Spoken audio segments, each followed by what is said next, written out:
Let's talk a little bit about your career. Please tell a few words about it. How did you met with this sport?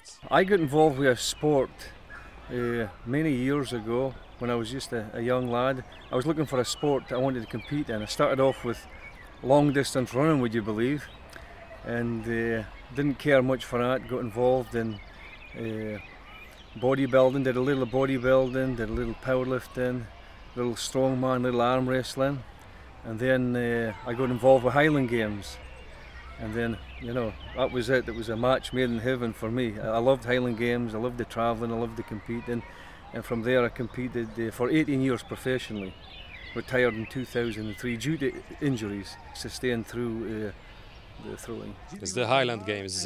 These are traditional in Scotland. How known is it there?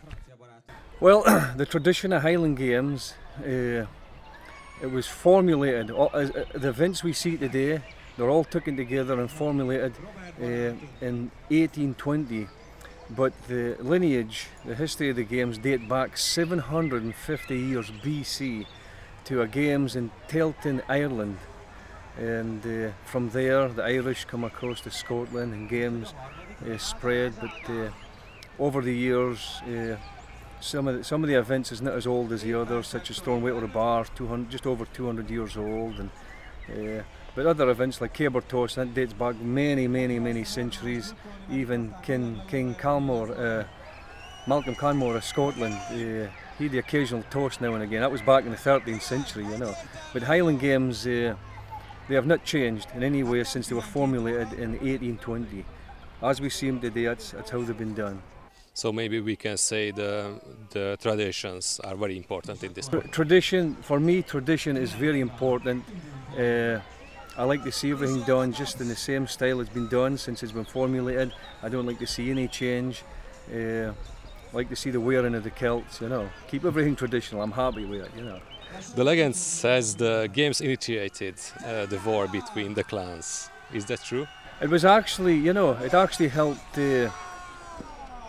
stop war in many ways. Because back then, a warrior was taken from, you know, little boy, he was taken away into, you could say, like a school camp. And for there up until the age of, you know, 18 years old or so, he would be learned in the art of warfare, you know, with all the weapons. And he was went through a lot of activities to be a superior warrior, you know. And so one man was very precious, and to lose one man, you couldn't afford that. So they come together with sporting events, you know. So okay, let's see who's the strongest, lifting stones, putting shot, and so forth. And then it was decided that way, you know, in more friendlier terms. So nobody was killed, you know. You were also world champion. How do you remember this? Please tell a few words about it. Yeah, I was world champion back in 1997. One of my goals was to be world champion, and I finally made my goal. I was very delighted. Probably one of the best experiences that I've had, along with winning the Royal Brebner Games, being presented by the Queen.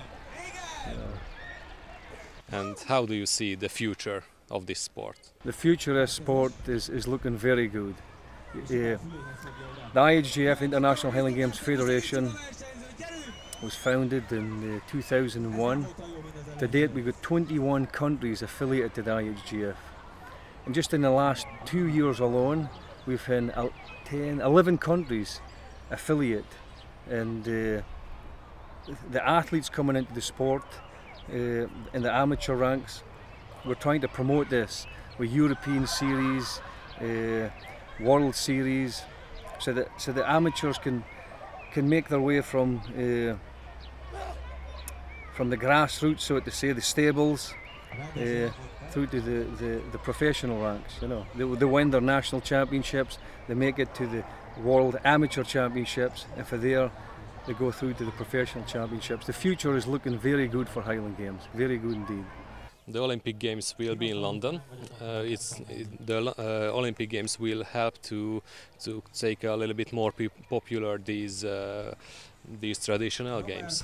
Well, here's the thing. Back in 1887, a Frenchman by the name of Baron de Coubertin went to a Highland Games exhibition in Paris, France.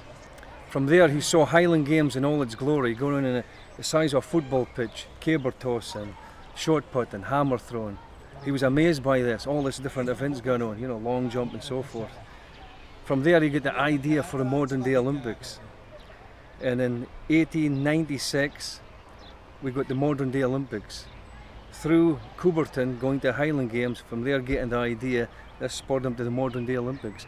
And the first Highland Games, the first Olympic Games, they had 6 track and field events, one of which was shot putting, taken from the Highland Games.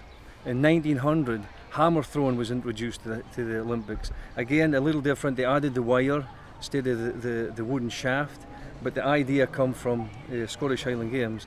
And then in 1904, weight for distance was added, the 56-pound weight for distance. So 3 events from the Scottish Highland Games, Coubertin took to put into the roster of events in the Olympics.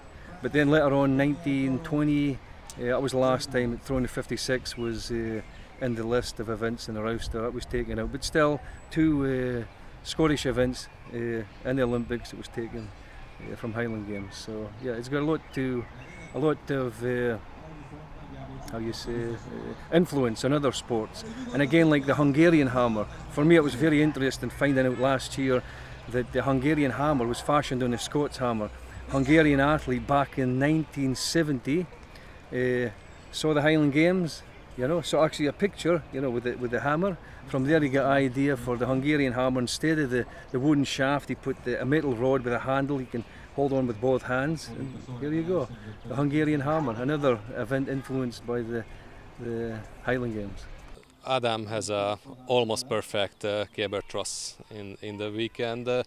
What is the secret of the technique of the caber truss? Technique of the caber toss, you know, it requires a lot of timing and balance, and of course you need the speed and the strength, and of course the timing of the toss is crucial.